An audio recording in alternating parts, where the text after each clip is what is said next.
Hey, what's up? We had an interesting leadership panel today where one of the questions was what makes you eligible for a promotion or for career success in your career, whatever you want to measure this on, right? Like whether it's a promotion or like whether just people love working with you, whatever.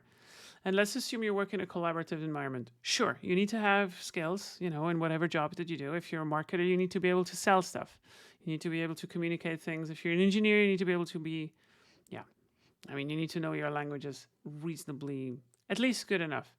But I think what people forget is that there's really three things that you need to do right, and then you become actually pretty good. And they count much, much more than your skills on the job. Nobody that is a 10x anything and does not have these skills.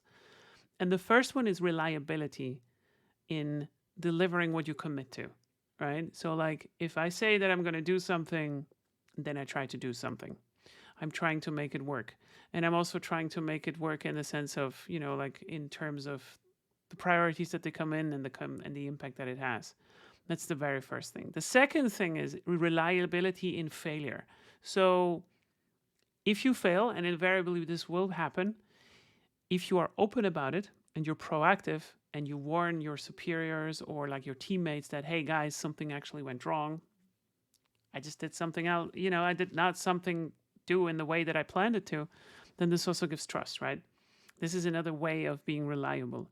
And the third way in this regard is that if you make it easy for your teammates to give you feedback, to tell you that you suck sometimes if you do something wrong, or like if you just do something that eludes your kind of peripheral vision, if you do not criticize feedback that you have been given, then you make it very easy for me as a leader to come to you and just like unload the feedback.